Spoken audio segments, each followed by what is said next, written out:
painting today. Actually, working on a whole bunch of stuff. Kind of like spreading it around, spreading the wealth of paint, I guess. I have a metric crap ton of stuff on my desk, Which is disgusting. And all in various stages of being finished. I don't think there's anything here. My players can't see. So, oh, good. I'll show you guys if you want. Everybody tunes in. But nope, just doing some painting. Yet it is quite the mess. But, I don't know, maybe I'll finish something. Maybe I'll finish this guy. This is a miniature from... My lighting is horrible. This is a miniature from Emperor's Choice, guys. They got a harder one. Role-playing game. They have a line of miniatures as well that are really cool, like old school vibe, which are really neat. Painting those, I got a bunch of those to paint actually. I came home with a bunch from Central New York Con, which was a good time. But yeah, so I'm working on This guy primarily today.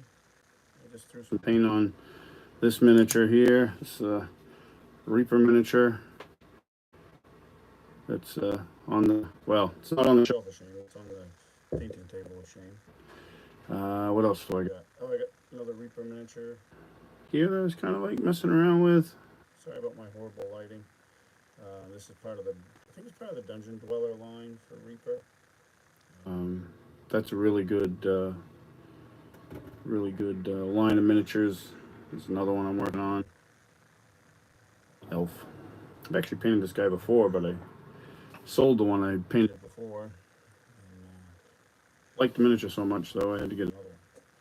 But let's see if I can finish this guy. This guy is going to be, he'd be a really good either Death Knight or Skeletal Warrior. He actually really set up to be a Skeletal Warrior, because if you read the lore on him, they use great swords, and that looks like a great sword to me. So let's see if we can finish him. Use a bunch of different paints. This stuff is the Army Painter. It's the John Blanche series. I have both boxes. Yep. Down there. I have a host of paints Behind the camera here, but that is also a collective disaster. Looking for a certain one here. And then it's in the other one. Yeah. Every once in a while, like once a year, I clean out my work area, and I believe that time is coming upon me.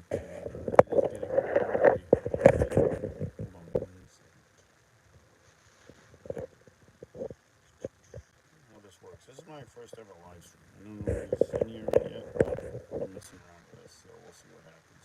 Hold on 1 second.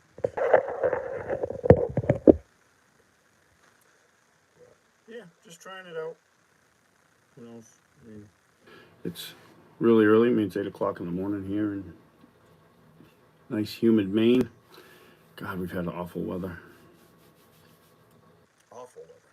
I know some places are getting storms. I feel bad for those folks, but I do not like humid weather, and Maine should not have it, but we do. And it sucks. I am not a fan.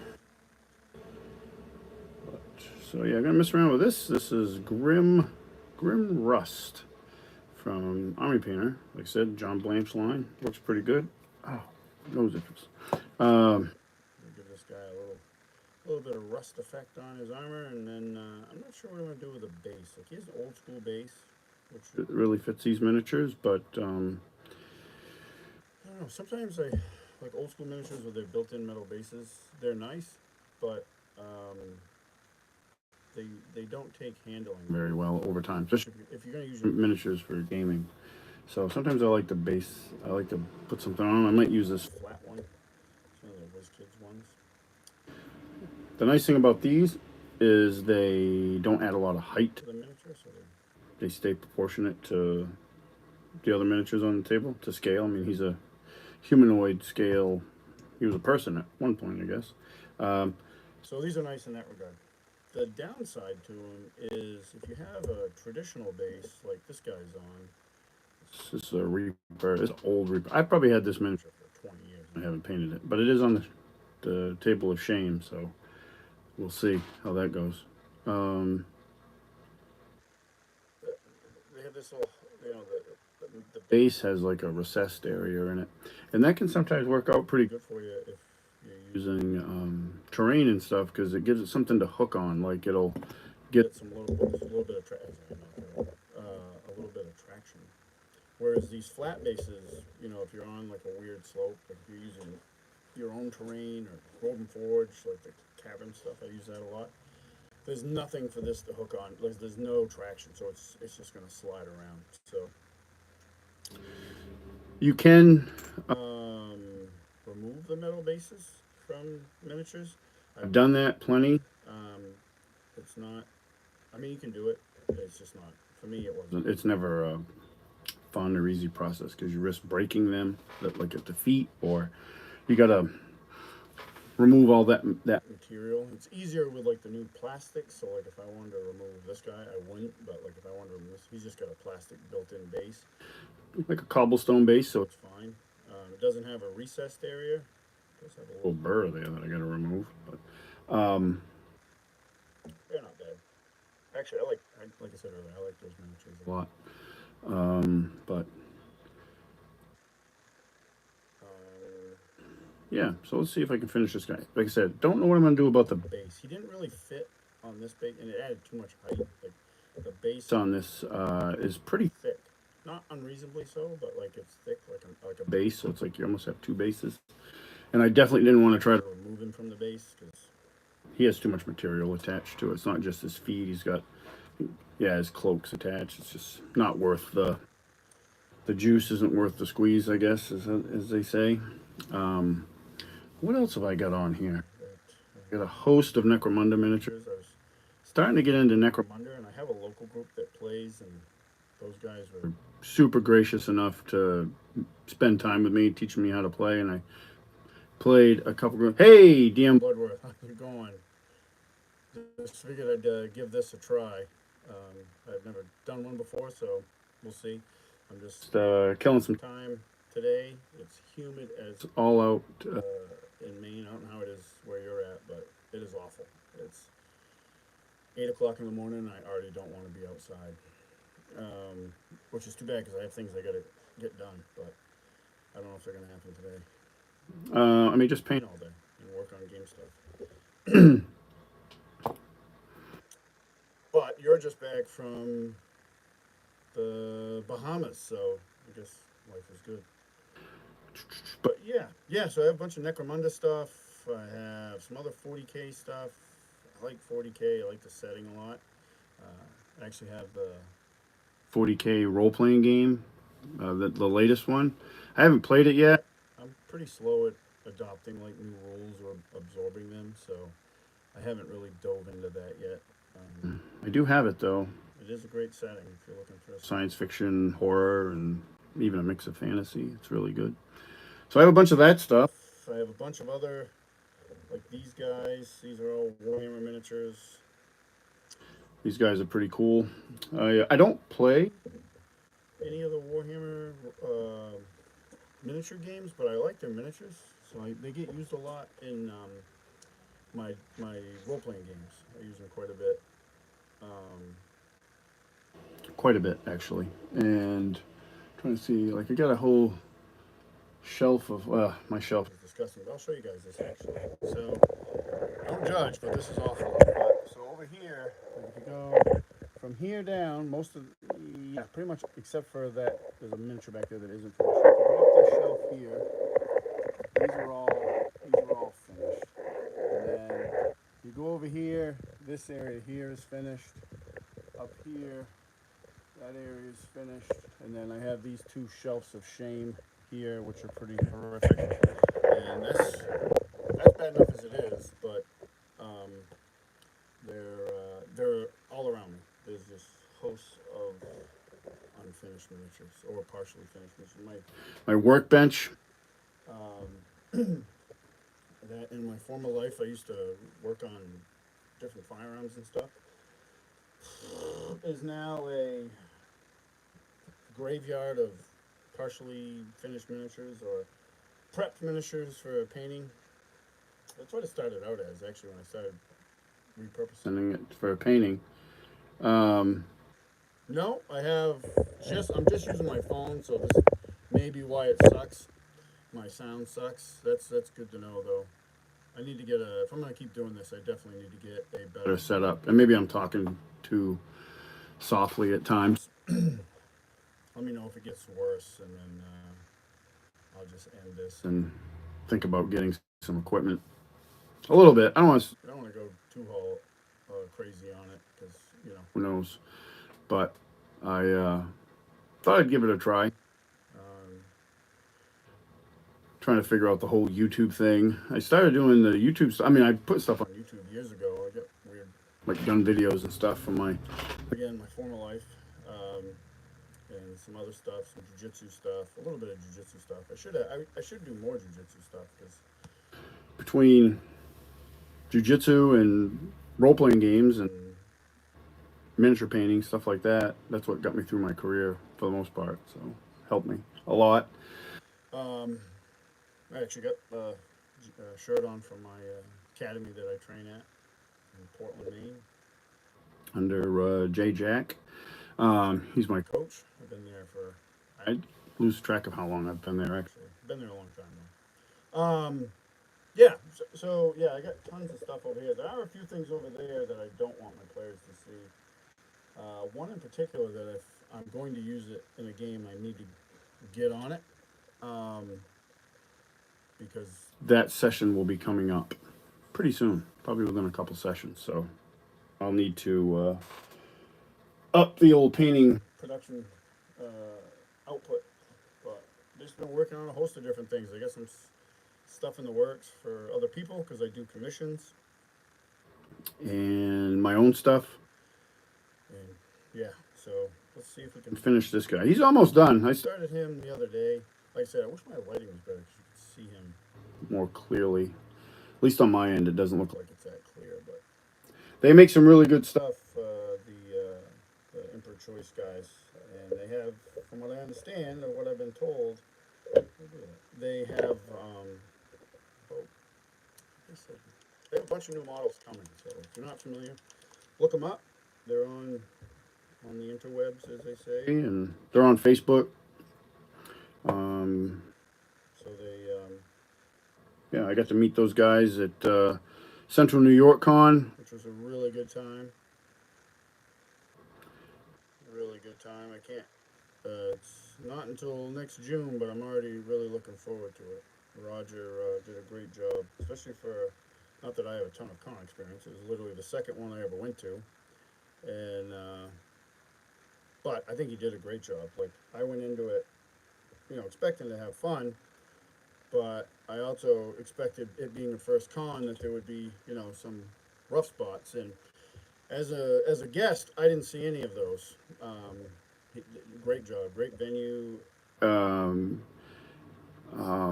Great. The staff was great. Roger and his crew did a, excellent job making sure not only like the vendors were well taken care of, and I got that from talking to some of the vendors quite in depth.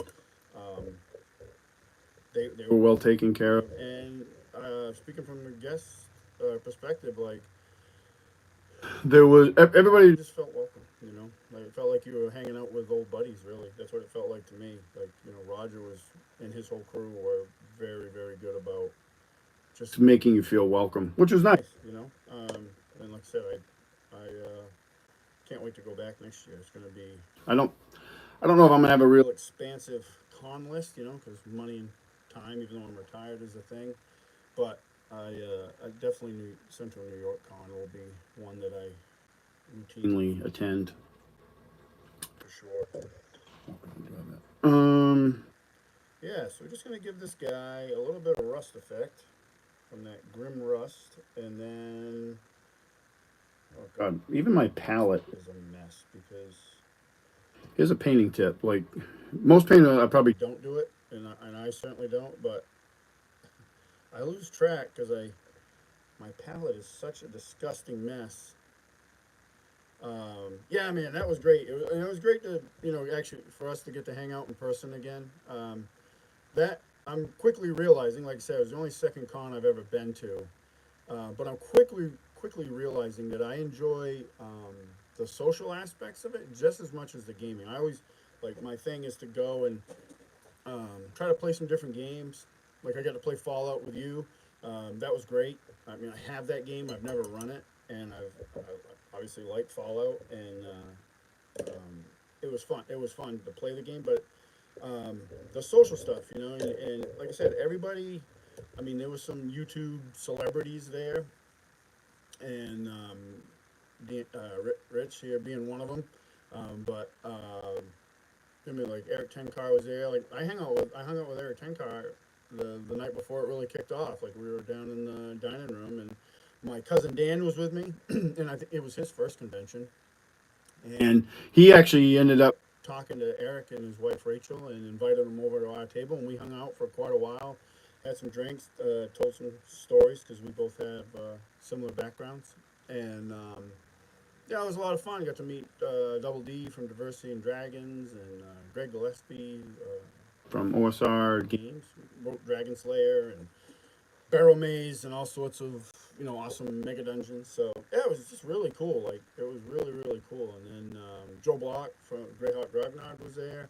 I met Joe before at ShireCon, but got to chat with him a bit, and not as much as I'd like actually, because I wanted to buy some stuff off him, and then I just kept getting busy, and then I'd go and look, and then he was off running a game, and then the last time I looked, he was packing up his stuff, so I didn't want to bother him. So I think he's gonna be at ShireCon, so I'll definitely make the purchases that I wished I'd made.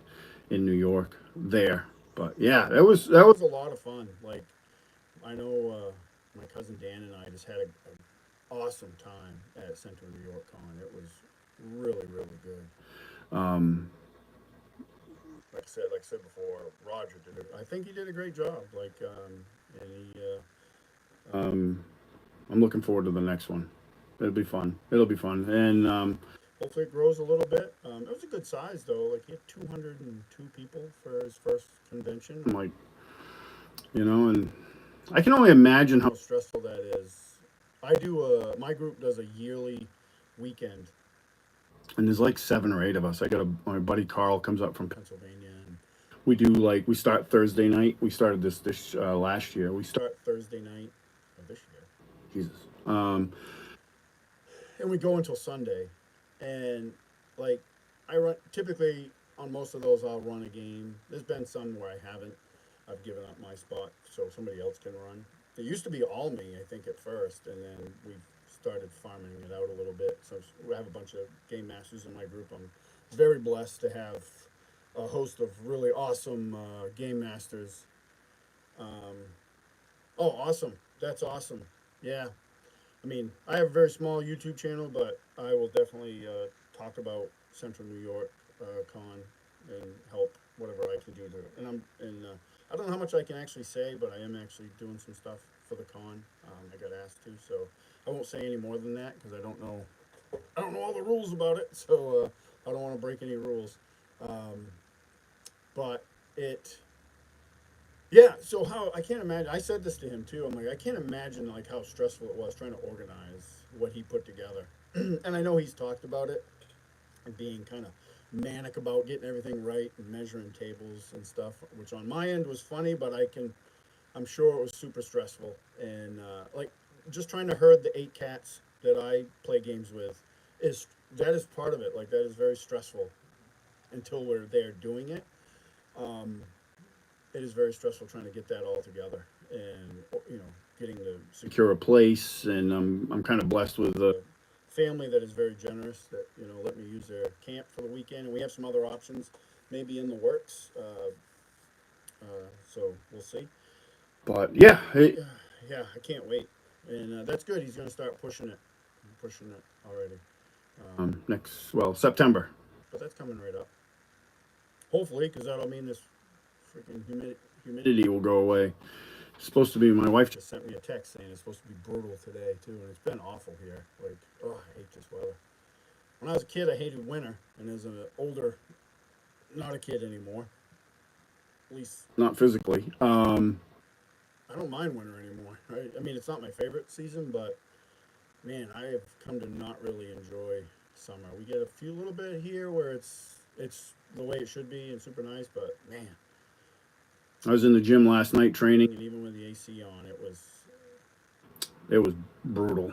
It was brutal. It was just awful heat, humidity. Actually, our heat. lately has been not bad. Like it was like 76 yesterday, which is great. That'd be perfect. But the humidity was, God, it made it feel 10 times worse. But Yeah, fall is the the. best. Like if it could be fall year round, I would sign up. Like for sure, that's the best season. And it's Obviously, the best season in Maine because I mean, obviously people like other seasons, I guess, but like fall is the best season in Maine. by far. Summer. No, because we either have hordes of black flies in the beginning. We have a season of those that starts our summer, which is great. Not, and then it just It just snowballs from there. we do have a little bit of decent summer, but I don't know. As I get older, I just do not like this weather at all. At all, it's just brutal. All right. Oh, this is another. I can show this. This is a 3D printed miniature that I got at Central New York Con. I actually bought like 3 of these things, and I bought them off Thunderstruck Workshop. Mike Saxon, he was one of the vendors there. Um, we also share a similar former life, and really good 3D printer. If you're looking for 3D printed stuff, man, I was impressed by his table. I talked to Mike quite a bit when I was at the con, and I have since. But I bought like 4 of these worm guys off him, and they were super easy to paint, fun to paint. I don't know what I'm gonna do with that one. I may put it In a for sale pile. or who knows? It may show up on a gaming club. But I got a few more of those. Yep, they're over there with the rest of the stuff that needs to be done. What else have I got? We have. Let's see. I was working on that giant. This is a I vision this as like a. for bold mini. Probably a little too big, but let's see if I have a character miniature. Yeah, So this is an awful character miniature. I'm working on, but so probably a little big. Talk about miniature scale. That's a Reaper miniature. They make some really cool sculpts, but their giant sculpts are really cool, like the way they look. But scale wise, even though they've upscaled their line, still aren't big enough. I think that's supposed to be like a frost giant. So then you compare it to this guy, who's another one that's in the works. This is a frost giant, and this is from Steamforge Games. Cool, man. And they're epic encounter box sets. So Steamforge Games makes these epic encounter box sets. If you're not familiar, and if you play, they're for 5th edition D&D. But they're actually a really cool product because you get miniatures, you get a battle map, you get adventures, you get like a little mini adventures, and they give you a write up. And the write up for like this guy, there's probably like 3 different versions of him, so for various levels of difficulty. Those are really cool. I have more of those than I should have probably. But for whatever reason, I guess they didn't really sell well at my local game store, Crossroad Games. And So they do an annual, for their anniversary, they do like an annual sale every year. Like it's a weekend event. It's pretty cool. They've been in business a long time, I think like 25 years. which is really good for a game store. My friend Brendan owns it, and Yeah, I bought a bunch of those for nothing. They were on sale, so I bought a bunch of them. And they have some really good miniatures in them. That giant's really cool. There's dragons. There's all sorts of stuff. So if you're looking for decent miniatures for any game, I mean, I've used them 5th edition. I've used them. Cast Crusades, which which is my primary game now. I mean, I run other games, but Cast Crusades is my primary game. And it has been. I think we're on. This is our third year anniversary of our Cast Crusades campaign. when we just played session 66 Saturday we played, so that was good. I did a Video recap here on my channel if you're interested in that sort of thing. I did a recap on the campaign. I've been doing that since the beginning of the campaign, so there's 66 of those bad boys. up on the channel. But if you're interested in Cast Crusades, and there's a little bit of game master philosophy thrown in there every once in a while. Not that I'm an expert, but I have been doing it for a bit. So um, You know, I'm a big believer in not like there's there's the way to do it, but there's a way to do it. right. So there's a bunch of different ways. To play these games. So that's the beautiful thing about them. You can always find a game that fits what you're interested in because Just a million ways to do it. You know. still very undecided on whether I want to base this guy or not. I think I do. He looks kind of cool this way. I just need to, we'll definitely touch up his base, but maybe I'll just leave him as Is, you know. Sometimes with miniature painting, though, not that this miniature is one. I've painted miniatures in the past, and um, it just doesn't, even if the paint job's decent, sometimes maybe it's the miniature itself. Um, maybe it is the paint job. But I don't know. It doesn't. Wow me, right? So I'm like, it's okay, And also, you can be your own worst critic, which I definitely am. But if you base a miniature and all of a sudden that changes the whole how the whole perspective of it. Like you're like, oh, holy crap, that actually came out really good. So some miniatures are like that. Some miniatures, though, less is more. And I usually base miniatures like these Reaper Dungeon Dweller line. I don't think they may not all be from the Dungeon Dweller line, but I think they are. I have like 4 of them over here on the table on my bench that I'm working on. Like these guys, I wouldn't. Like they already have textured cobblestone bases. I just leave those as is. I wouldn't mess with it. It's not worth, like I said earlier, it's not worth messing around with it to put them on something different. It's just not. Part of that is because I don't like miniature assembly, which is weird. I know some people actually really enjoy it. I know a guy I was talking to, and that's probably one of his favorite parts. Me, not so much. I've never really liked it. It's not my favorite part of the hobby of painting miniatures.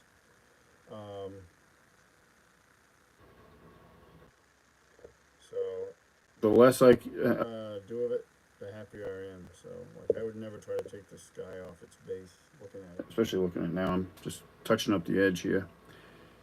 I'll let that dry and then put some paint on that. Yeah, let that dry and then I actually don't know if I'll varnish it today. It's too humid. You have to be careful with that stuff when you're priming and varnishing your miniatures. I've screwed up a fair amount of miniatures by priming when it's too humid out. It really can mess up with it. In my experience, when I've done it and messed it up, it's left a kind of like leaves this grayish film all over it. It's a real bummer when you put all that effort into, and I don't think there's a real way to fix it. So it's like that sucks. So I've had that happen. So I try to be a little bit more patient, which is something I'm not really good at. And I like to, if I'm getting close to the finish line on a miniature, I want to get it done, and then I'll rush the project. So I've learned not to do that over time. Let's see. Let's get some space here. God, I should change my water. But I'll do that later. Or so I say. I say that, and then I'll probably leave it down here. What else can I show you guys? Oh, I'll show you this. This is a work in progress. I don't know if you can see this very well or not. This I actually got from Mike Saxon at Thunderstruck Workshop. This is a ruined tower. This is just the first half of this bad boy. It's not done. It's, I don't know. It's in the ballpark of being not close to finish, but let me get the rest of this beast. This is definitely not done. It'll probably go right out of camera because this thing's massive. He had a version of this at Central New York Con that was not the ruined version, it was the whole version. And this is from Printable Scenery. So this thing is enormous. Enormous. He had a printed version of this that was the non-ruined version, and I looked at that thing the whole con, and I was debating on whether to buy it. And I really have always wanted the ruined version, but the complete version Really impressive. All right, I'm running out of hands. was really impressive. And I came close to buying it, and I pondered it, and I pondered it, and then thankfully Double D from Diversity and Dragons bought it, so I didn't have to. But I told Mike, I said, if that was the ruined version, there would have been no question I would have just bought it. So Mike, being the madman that he is, went home and printed it. Then he hit me up on Facebook, and no obligation, but he's like, "Hey, if you want this, I have it."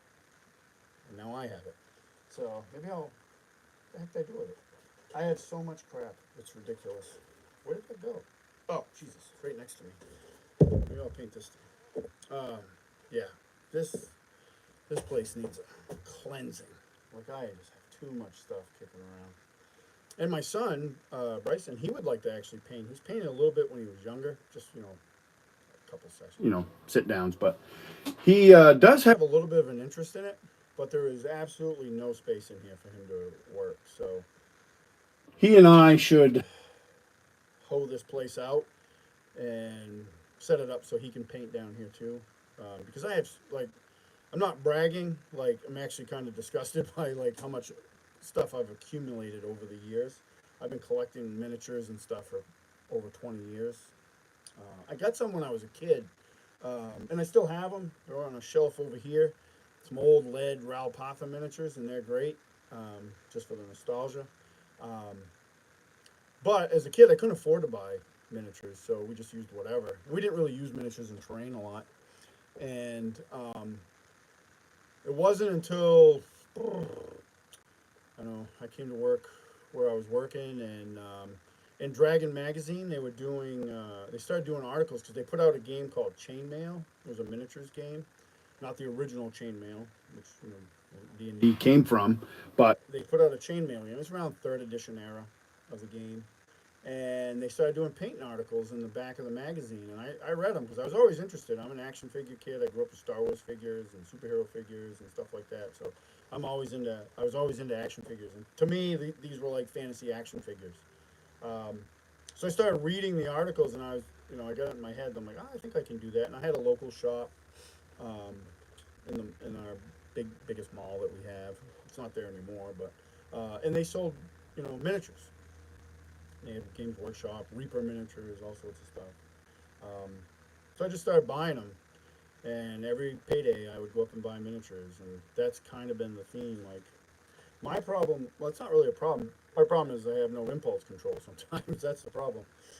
I am very, I get a lot of gaming inspiration from miniatures. So if, like, I'll see a miniature and then I can build an entire session around that miniature. And that's what happens. And instead of, now fast forward 20 years, I have a good collection of miniatures. I really do. I'm lucky in that regard. But instead of being like, hey, let me look at all the stuff I already have and build an account around that, I'm always looking at miniatures online. Like, so I'll see a miniature, I'm like, oh, I could do this and I could do that. And next thing I know, money's spent, purchases are made, and I end up with something new, and then sometimes, more often than I would like, it, hey, see you, man. thanks for stopping by. I really appreciate it. Yeah, I'll hopefully start doing these maybe a little bit more. Just ramble to myself while I'm down here. But yeah, thanks a lot. Have a good one.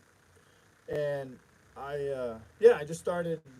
So I have a lot of stuff that, man, like I said, I don't know where it went already. I've lost him on this mess of it. This guy, this Reaper miniature is a metal Reaper miniature. Old school, I think, if I had to guess, it's a Sander Garrity sculpt. I've had this miniature for 20 years. It's been Sitting. I just primed it. the other day. I had some brush on primer, and I just primed it the other day. Literally been sitting in a box for 20 years. Actually, he graduated from the box. There's a box of Misfit minis over there. He graduated somehow to the shelf, and now he's on the table. So we'll see. Maybe I'll paint him up. I To got prep him. But yeah, yeah. So this guy here, this is half of that um, that tower. the tower is badass. So maybe I'll work on that. I should finish. I have miniatures. I have terrain that isn't finished. Part of the reason it'd be great if If my son started painting is because double our efforts and getting some of this stuff done. Um, I mean, this is a this is something. So yeah, when I paint these guys, do a little thing on that actually. When I paint these guys, I'll probably go for another half hour. You guys, anybody might be listening. Um, I paint these guys a lot of times. I use a combination, but I know a lot of people that paint primarily with craft paint, and I do that some. I don't, and I'm doing that with this actually. We use some of this to start, and it's mostly dry brushing. Ah, man, I got nose itch today.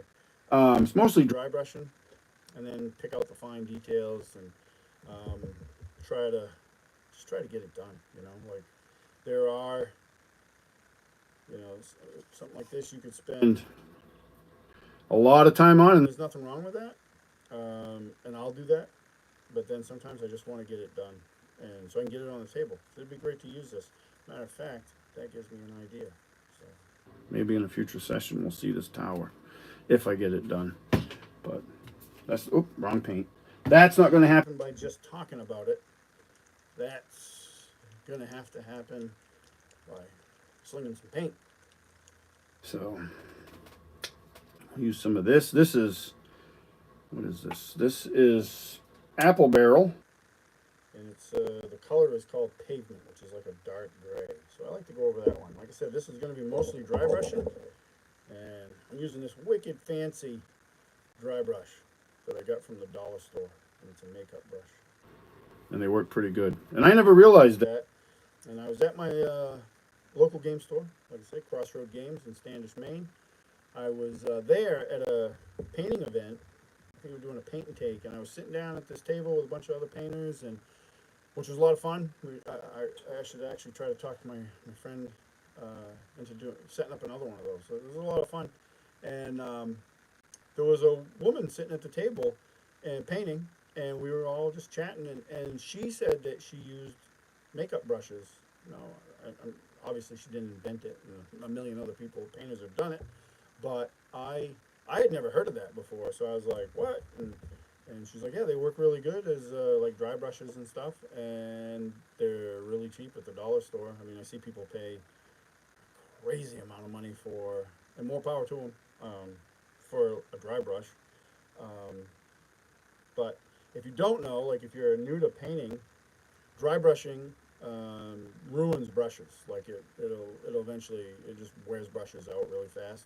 So I'll go spend $1, or maybe this was $2 at the dollar store over some crazy amount. Now I have this other brush that I use for a lot of my painting, and I can't remember the name of this, and it's so worn from my And Davini? I butchered that, I'm sure. But I got this off Amazon, and this brush is like $30, but I can do a lot of detail work with it and stuff, and it keeps a really good point, which is important for detail work. This perfect for slopping paint on terrain. And my buddy in my one of the guys I play with, my buddy Man, he uses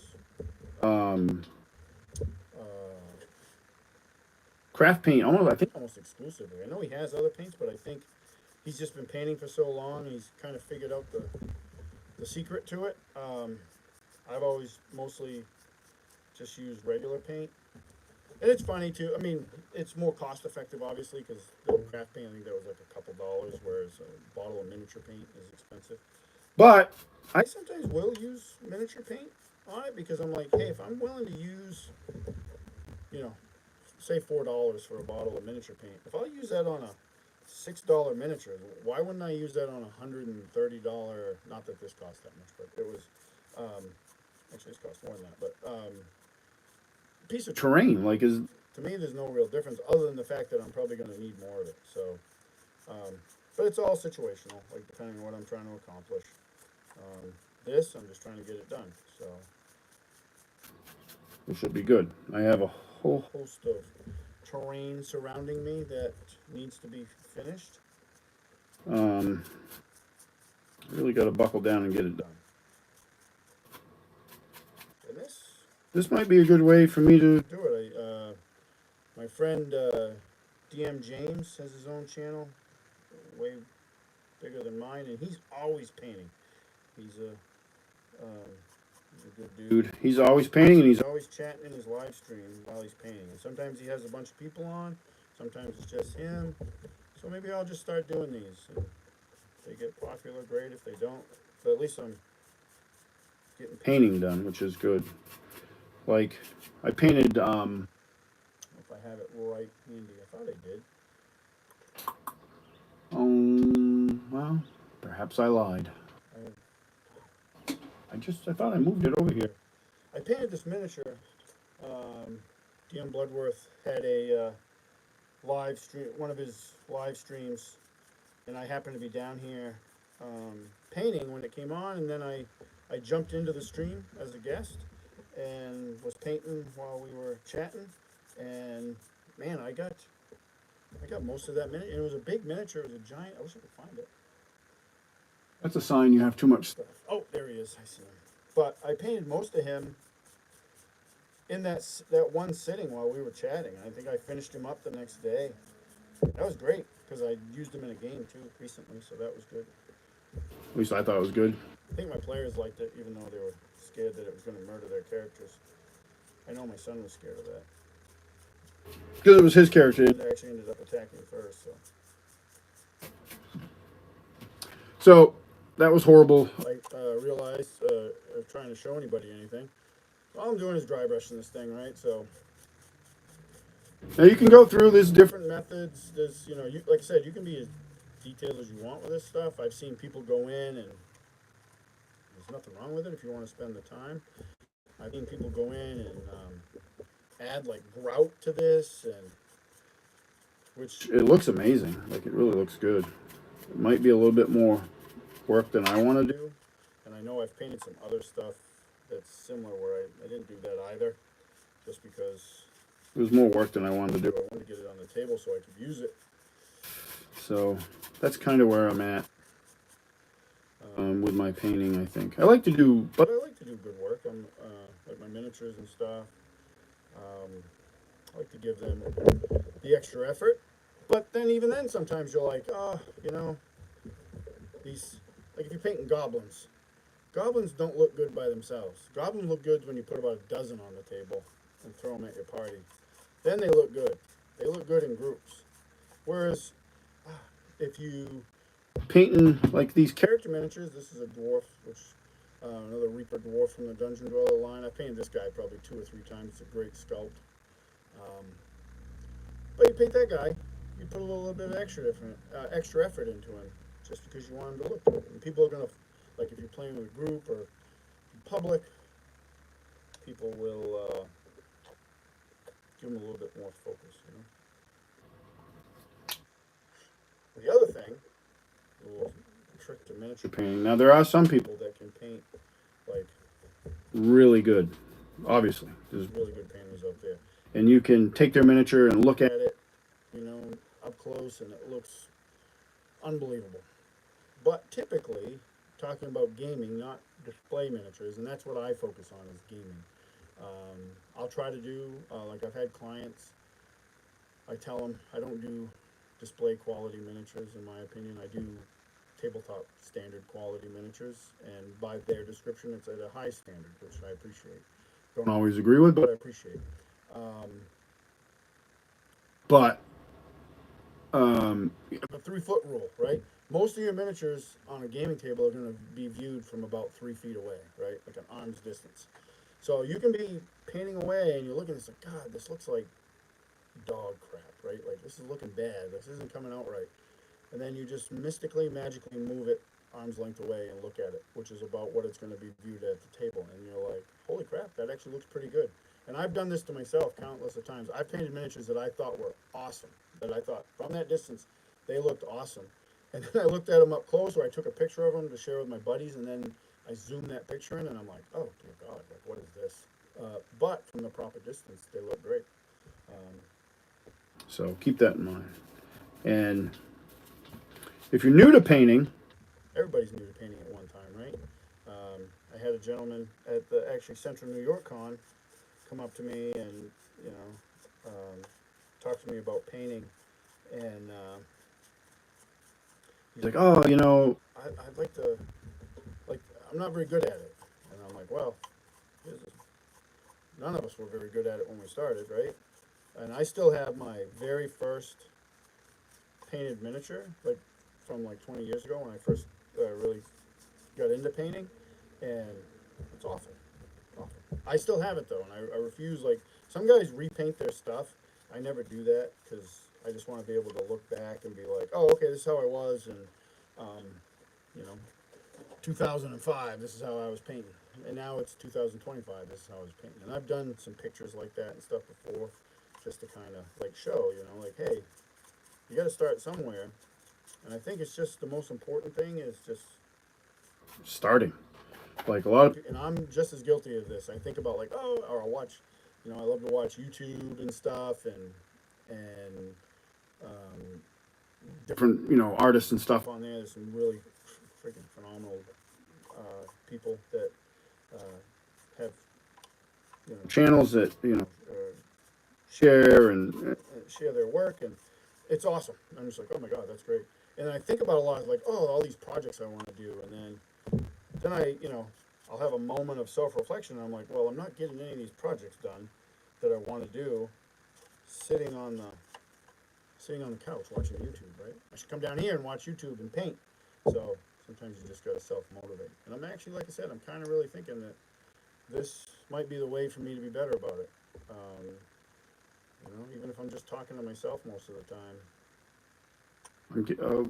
get stuff done, which is good. As I alluded to, already. I have plenty of stuff to get done. But yeah, we're just dry brushing this thing, giving it this first coat. So it's a little tricky once you get inside because this model is super detailed. So it's got like all sorts of scaffolding and stuff like that inside. So you want to be able to hit all the spots that are going to be seen. So just kind of going around. The nice thing about Terrain, painting terrain, if you've never done it, it's unlike miniature painting, I mean, and you can always fix anything, right? But like, especially terrain that's in a ruin. Like, I always like building ruins and painting ruins because you can't really screw it up. It's like it's a ruin. So, I either just throw some more paint on it, or later on in the process, maybe I'll throw some flocking on it.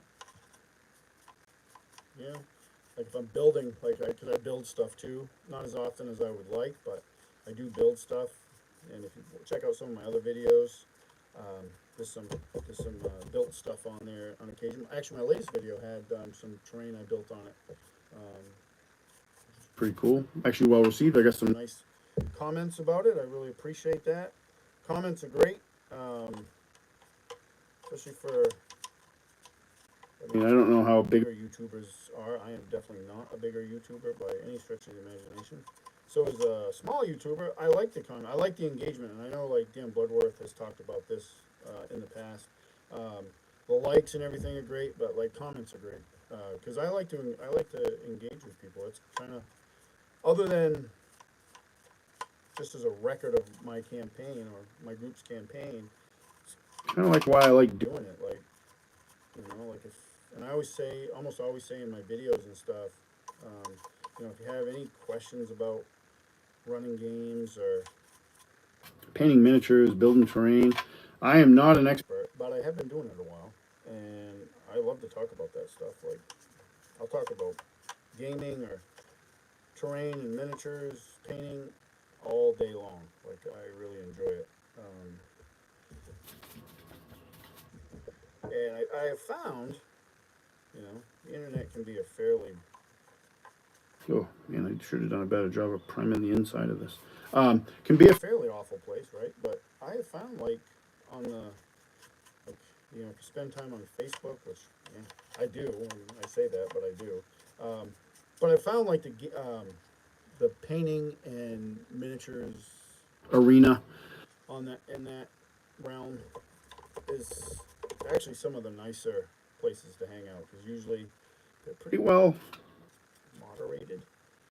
And People, for the most part, just there to show off their stuff and just swap ideas and stuff. So it's good. I'm always open to new. New ideas. Like I see somebody. I watch a lot of like painting how-to videos because sometimes I'll be like, oh, how is that guy doing that, right? So it's like, oh, the great thing about YouTube is there's probably a video about it somewhere. Yeah, not too bad. Not going like A complete coat on this is dry brushing, so I'm just catching the top of it, but maybe going a little heavy on it, but not too bad. Not too bad. Like I said, it's got some nooks and crannies, which are going to be challenging. But like 99% of this thing will just be dry brushed. I may do some. I'll pick out some details with regular paint, and then maybe I'll do a little bit of washes in some certain areas to add some weathering. I haven't done that on the other pieces yet. I'm trying to get it just this far, I came up with this. I came up with this. I discovered this. I'm sure I'm not the first guy to ever do it, but I like a dry brush. You have this method. There's a million YouTube videos on it called slap chop. So you start typically with a black base coat, work your way up some grays and whites until you get to white. And I do that on some miniatures. Because I'll use some speed paints or contrast paints or whatever on miniatures. But what I got messing around with was that's how I would prep these things, like basically just dry brush them, and then on the wood stuff, on the wood bits, because it's a ruin, I want it to look old and worn. I don't know how I came about this idea, just experiment, but I grabbed, what was it? This is Army Painter Speed Paint.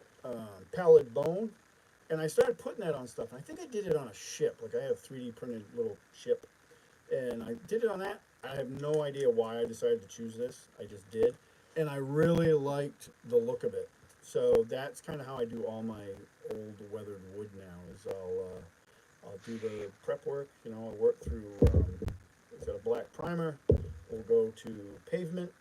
We'll go to a lighter gray. I don't do white. Not on terrain. I don't do white. I'll do it on miniatures, but I don't do it on terrain. And I'll do this kind of like light gray. The reason I don't do white on terrain is it's too much. I've found. Maybe I'm too heavy on it, but it's too much. And I should do this other one while I have that paint. I'm really bad at wasting paint. Whoops. Oh, don't fall over. Yeah, it's when I do white, especially if I use a speed paint afterwards, that pallid bone, the white bleeds through too much, and it doesn't look right. So I stop at gray. With miniatures, it doesn't seem to have that effect. So I don't know why. That probably doesn't really make any sense, but yikes. But that is what I've come to discover. So pallid bone. So this is the top. This thing's badass. So look at this thing. I mean, You'd look at it better if I had better lighting. but so the thing that's going to come next after I finish painting this is how do I want it to? What do I want to do next? I'm thinking I want to magnetize it so it'll stay together. And there is a couple pieces I'll probably glue together because they have pretty good access. But some of it will not have good. Like if I glue this to the next piece, I won't even be able to use the next piece at all, like the scaffolding that's in it. So it's kind of a waste. So I may try to magnetize this. And the other thing about not gluing it is I could use this as a standalone piece. This thing is huge. Like Mike did a great job with this print. Super fast work. Shipping. I mean, he got this thing to me and super quick and well packaged. As a matter of fact, he packaged it how it's assembled. That's crazy, right? But this guy is huge. I'm trying to find a miniature that actually stands out. I'll use this short trooper dude. But like this thing is huge. So I could use this as a standalone piece. Like this could be a ruined.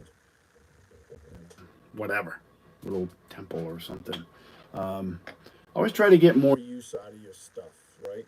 So space can be difficult. I hear that actually. I was just chatting with Mike the other day about that because he was looking at some of my stuff on YouTube, and he was like, "Where do you store this?" And this guy, Mike's, he's a 3D print machine, and I'm like, "Yeah, storage is an issue."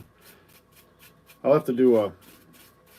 I think I've done it in the past, but I'll do a video maybe some point showing like behind me, behind this mess behind me is where we play, and in that area. There's also also like three, and I have a fourth one on the other side of this the basement. that's just terrain. Matter of fact, there's more than that because there's terrain behind me too on these shelves. There's stuff I have to finish for painting, but there's actually a whole. I probably have Maybe four, 5 shelves of just terrain, different terrain. That I've collected over the years, but collected, built, All that sort of good stuff. but space is an issue. So always try to get More use out of it, and even the stuff I build, 3D printed stuff is nice because you can. A lot of times you can break it down, or it comes apart or whatever if you don't glue it all together. But even the stuff I build, there isn't anything that I've built and used in a game that I probably haven't used more than once because I just go back to it, and it may take a while, maybe a while before we get back to it, but I still have like my original pieces from when I first started getting into miniatures and terrain. Like they're still kicking around. Sometimes I actually, unlike miniatures, which I don't ever repaint unless they get damaged. I do go back sometimes and modify terrain. Like I actually have a piece that's on the workbench or stowed away somewhere that I had used in my 5e campaign, and I'm kind of modifying it. It needs to be. I Started it, didn't finish it. big shocker, but It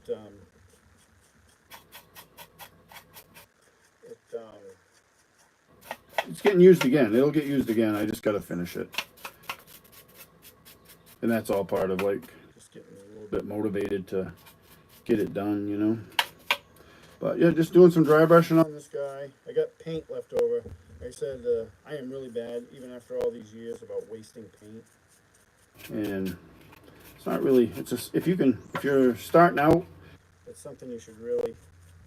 because paint's expensive, not craft paint, but But even then, like I had this whole bunch of pavement that I poured out because I always pour way more than I probably need. and so I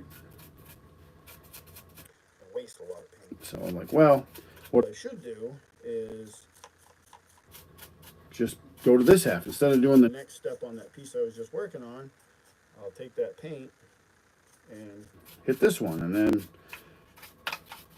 which is good because then it's giving the other piece more time to dry. And then when I get through this one, or I use up the paint. that I'm using, I'll switch and go back to the other one. And hopefully, progress will be made. But dry brushing is nice because it's the biggest thing with dry brushing. My opinion is just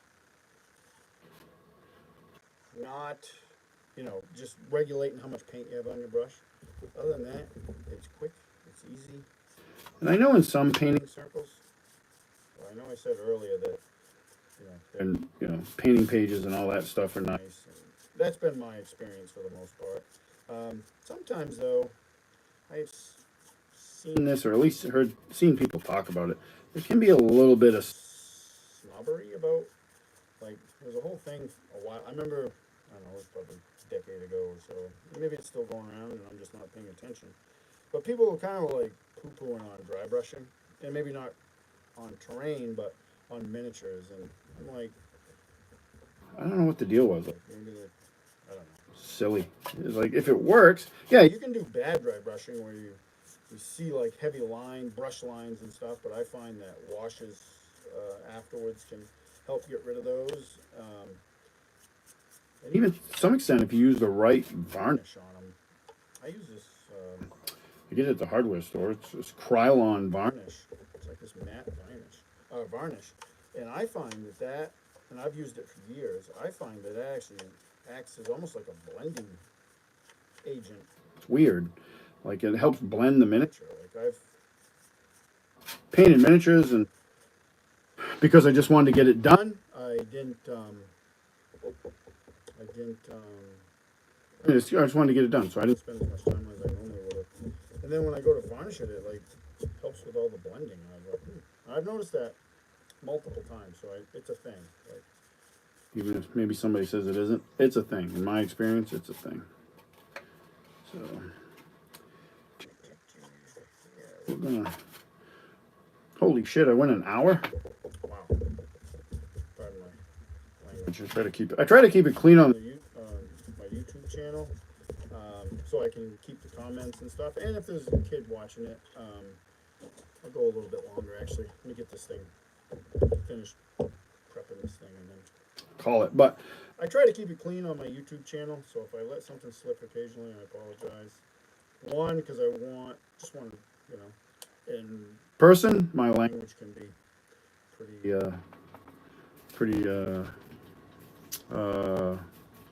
spicy sometimes, but I'd like to think that I have the ability to self-regulate so I want kids to be able to watch my stuff, because I think having access to this sort of,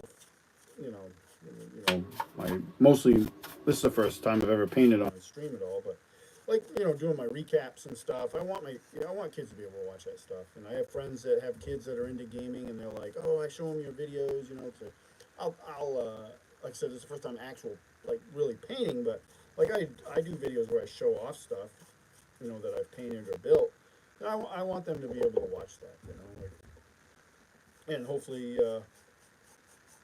maybe in some aspect, maybe inspire them a little bit, to try it themselves, and everything from gaming to painting miniatures to whatever, like. So try to keep it clean.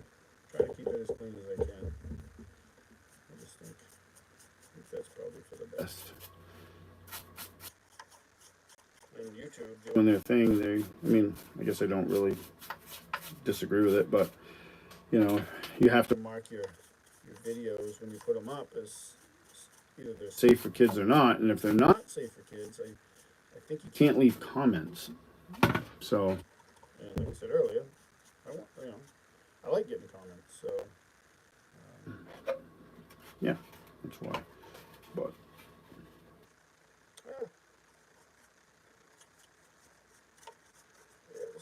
this is a big piece. Like this is a big piece. What do you think of it? Like, you stack this tower up, you get all these levels. Like, what kind of? Hey, Dirty Dwarf, how's it going, man? Not much. It's my first live stream ever, so welcome. I'm just dubbing around here. I figured I was painting in the basement, and then I got messing with my YouTube channel, and I was like, oh. I talked about maybe starting to do these, so I was like, why not? Took the plunge. Hey, that's all right. I appreciate you stopping in and saying hi, for sure. God dang. All right. Like I said, I think I will start to do these more often, because it's helping me. Just as I'm flapping my maw here, getting some stuff done. Which is great, because I have all sorts of stuff that needs to be done. Oh, let's go back to this piece. Ow. Dash that off my knee. Get a new paper towel. Nope. I'll get some more life out of this one. Hey, thanks. I appreciate that. Like I was just saying, and I always appreciate. I know you commented on it and stuff. I really appreciate it. It's funny. I started off with my gaming recaps. In one of my previous campaigns, I used to write a written recap of each session, and I liked doing it, and I liked that game went on mostly because of scheduling, but we played that game for years, so it was really nice to be able to go back and like if I needed to know something, I could go back in my recap because they were really detailed. Um, I could go back and find it. Usually I could find the information I was looking for. The problem was it would take me a day to write those, and we would run a session and I would write them the next day because I knew if I didn't, it'd probably never get done. And it would take a whole day. Of like me working on them to get done. Um, awesome. And when I really want to just work on the next session, I was really, I'm always like pumped after a session to work on the next one. What's going to happen next? What do we got to set some stuff up? And then, so I started my Castle Crusades campaign 3 years ago, and I did one. I did a written recap for the first session, which I still have somewhere. But I got done. I'm like, man, I can't do that. Like, I just don't have it in me to Spend a day doing that. So I was like, somehow I got the bright idea. Because it's because I enjoy listening to gaming recaps. I was like, well, what if I just recorded it? So I started doing that, and then that's basically that's gross. Then the bulk of what my YouTube channel has become is gaming recaps for my Cast Crusades campaign. Some other stuff like I am super blessed with. Yeah, it was work. I mean, I like it. I'm glad I have those, like, because I can go back, because that campaign that I did it for ranks up there with probably the best campaign I've ever run. Like, started off with 4 players, and we had one guy dropped off, which was too bad, but the rest of it was run with 3 players, and, man, it was like it was 5 AD&D, but it was really the setting they were in, and the tone of it was very much like horror. It was horror and like Warhammer, like gritty, which is what I like. That grimdark. That's my preferred style. The role playing in that game was just unbelievable. Like there was sessions like where I was a spectator. Like those guys they would be going back and forth like with each other at the table and trying to figure out clues and the mysteries behind everything that was, whatever was going on. And it was just awesome. So it's really cool to have those recaps with all that info. I can go back and read through it and, get those memories back. But it is a ton of work. And if you like to write, and I did, like when I was a kid, I wanted to be an author. I always wanted to write a book, which I just don't have the dedication to do. But I did hear an analogy one time that I thought was pretty apt, like game mastering. And now I know this can be negative sometimes if you get into like railroad situations, but like game mastering can be like writing books for people that kind of want to do that but don't have the dedication or maybe even the talent, which I don't have, to write a book. So I'm not writing a book, like I don't railroad my players at all. So don't want people to think that, but like I'm getting that. That kind of like fulfillment, I guess. OSE, I've never played OSE. I have it. A matter of fact, when I was looking to get out of 5th edition, because by the time I had was finishing my longer 5th edition campaign, I was ready to be done with that system. I was looking at different games. Oh, excuse me. And OSE was one of them. Matter of fact, my friend that owns the local game store, I talked to him, and that guy's a wealth of information. My friend Brendan. And I had said something. I was just going to go back and run, like, basic D&D or something, whatever, which would have been fine. And he's like, well, those are good games, obviously, but there's a lot of other stuff up there that, has come about in the last 50 years. So maybe check that out, too. And so I started looking at OSE. I think OSE looks great. Initially, there was a couple things I didn't like, but now I know it wouldn't have bothered me. Just, making judgments without actually playing, which is usually never a good idea. So yeah, how long have you been doing that? How long's OSE been going for you guys? They make some great stuff, and then I really like that game, actually. I like the looks of it. That guy, Gavin there. Yeah, yeah, that's what I have is the advanced set. And I even got my son the players. I don't know if they call it the players handbook or what they call it for that game. I got him that too because I was looking hard at going that way.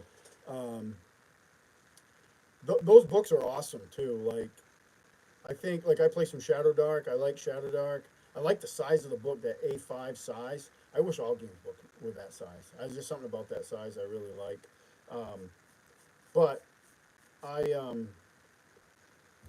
the OSC books, man, those things are awesome because there is zero wasted space. Like you open up the front cover and everything you need is right there. And then through the whole thing, it has really cool, old school artwork and the black and white. I'm a huge fan of black and white, like pencil style art. Love that stuff. Those are great books. Those are great books. I'll have to play that at some point. I have some. Yikes! I was just talking about not putting too much paint on your dry brush. Guilty. See if I can fix that. Whoops. Got Gavin and not paying Attention to my paint. 6 months, yeah. Yeah, I did too. Too. Oh God, yeah, yeah. Combat in 5e. So I probably have hate for 5e. If people play it, more power to them. Play the games you want to play is what I think. Um, but I ran that a lot. Between my own campaigns, I helped run games at our game store with it. And my biggest complaint about it, one of my biggest complaints about it, is the combat is horrifically long. And I was saying earlier in the stream, like we do a gaming weekend here with my group. And this year when we did it, we actually finished up 2 of our 5e campaigns. And man, and I think all of our game masters that have run 5e in our group have all learned that, one, none of them are still running 5e, but the combat is just brutally long. Like it just drags. Yep, yep. The early levels in 5e, those are the funnest levels. I think the earliest level, honestly, in most games, are the funnest levels. Like I'm a big fan. I've only played it once and I've run it once. The Hyperborea RPG. I've run one session of it, and when I went to ShireCon last year, I actually got to play with the author of it, Jeff Talanian, it was super fun. He's a great guy. But that game only goes to 12th level. I was looking at that book the other day. I was looking at the player's handbook for that. I think that's perfect. Cast Crusades goes to like 24th level, and we are going to. One of our goals is to play to the higher levels with Castles and Crusades. Partially because, probably in a big part, because one of my 5e campaigns went to like, I think the highest level character was like 18th level when we finished. So we kind of want to see how Castles and Crusades stacks up that way. Yeah, Hyperborea. Yeah, man. Talk about another game, like OSC, I think is one of them, which I often forget, which I got to remember. But OSC is one of them. Hyperborea is another one I think is the gold standard of quality. Like, just every time I open up those books, I'm just like, oh my God, this is awesome. Oh yeah, we've been 3 years CNC, and we just had within the last couple sessions a guy hit 8th level. And what's funny though is coming from 5e where you level very quickly. My group likes it. I like it. I'm a huge fan of I don't think it's great for all things, but like CNC for me is playing. I'm playing D&D, and the way like people ask me about Cast Crusades, the way I describe it is it feels like I'm playing Advanced Dungeons and Dragons, which is what I grew up on, but with the better rules. And probably I could probably take some a lot of hate for that, but that's just how I feel about it. I feel like the rule set's really good. It's not perfect. There are some issues, but we have really liked it. And I had players that were very skeptical. Like my best friend Dave. Yeah, they certainly do. My best friend Dave, like he was open-minded enough. Like I'm gonna try this. Like I wanted to try Castles and Crusades.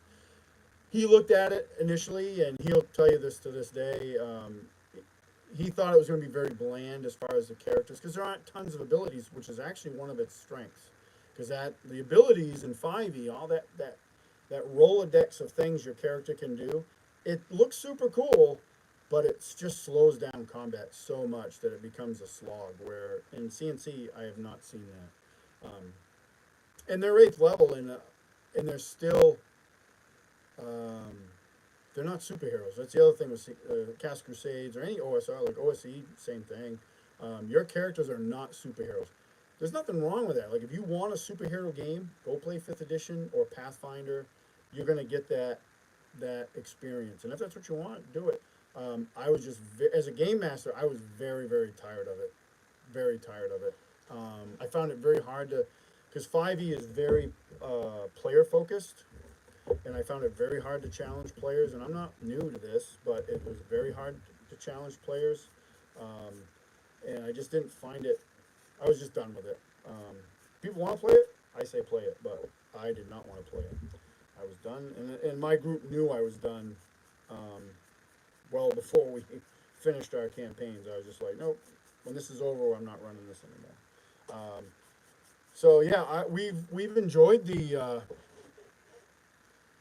yeah, I've been on some. I'm on a Discord where guys are really tweaking. Like they got some tweaks for the system for the Cast Crusades. I'm not that guy that does that, so I do get like I'll be interested. It's part of our play is this is an experiment. Like how does this hold up when we get to the higher levels? Which I'll probably be an old folks home by the time that happens. Um, hey, how you doing? Thanks for stopping by. I Yeah, it's an experiment. So I'm not really. I haven't tweaked much. Well, I've only done a few changes to the system itself in CNC. Yeah, and all my both my campaigns, I ran a 7-year one and a 5-year campaign, and they were all homebrew. I do mostly homebrew, like my CNC games homebrew. Um, I'm good. How are you? Um, yeah, it is a lot. So that's the other thing I like about the older games, and I'm sure OSE is the same way. Um, it's so easy to port stuff in from somewhere else. Like in my CNC game, I've ported in stuff from Hyperborea because I think Jeff Talanian did such an awesome job with that. I've taken some of the mechanics that he has for weapon mastery, painting a ruined tower. This is just a small section of it. It actually, when I stack it all up, it goes out of my. I'm just using my trusty iPhone here, and it goes out of my iPhone. But if anybody wants to see it, I'll stack it up again. I did earlier. So this is a ruined tower made by, designed by Printable Scenery and printed by Thunderstruck Workshop. Um, yeah, I think he did such a good job with like weapon mastery. So I ported some of those rules into my CNC game. My son, who plays the Ranger in our campaign, I really like the Ranger class in Cast Crusades. I honestly think out of all the D&D games I've played, they have the best version of the Ranger. But I did make some tweaks. I tweaked how um, so prime. So they have prime abilities attributes in CNC, and in as written, it's strength for a ranger, and I changed it to wisdom because all of his abilities that he does have are wisdom based. So it didn't, to me, it doesn't make a lot of sense for him to be strength based.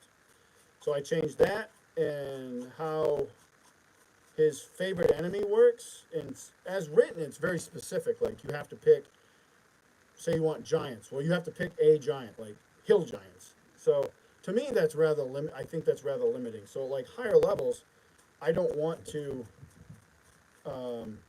Am I going to still throw hill giants at you? No, you're going to fight like storm giants or cloud giants or something, you know?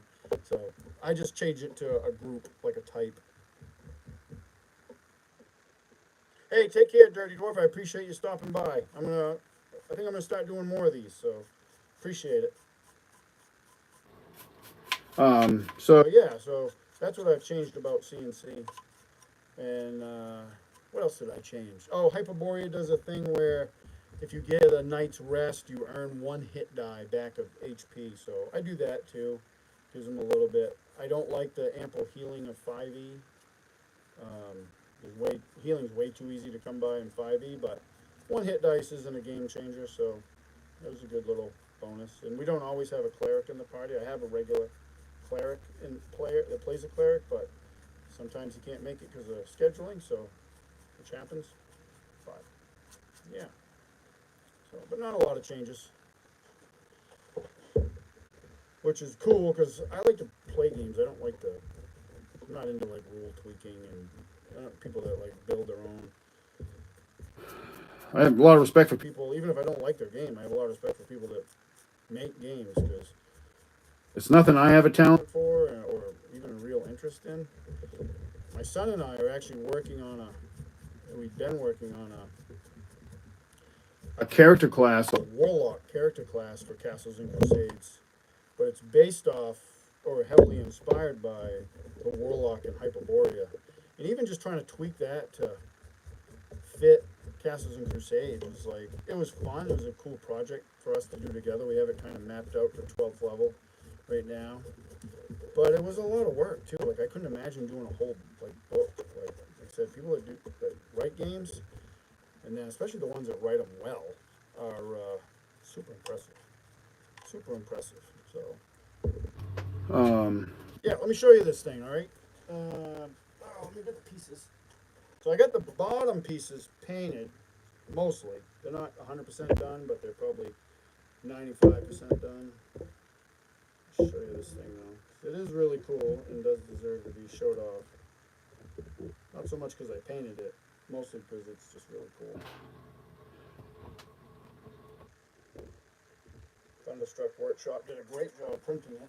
I bought a lot of 3D printed stuff, and They do some good work. Holy hell, my cat. cats are upstairs going nuts. They got home invaders. Whoa. I may not have put that together. So that's this thing. So that's pretty big. That's pretty good size. Get that off there before I knock it off though.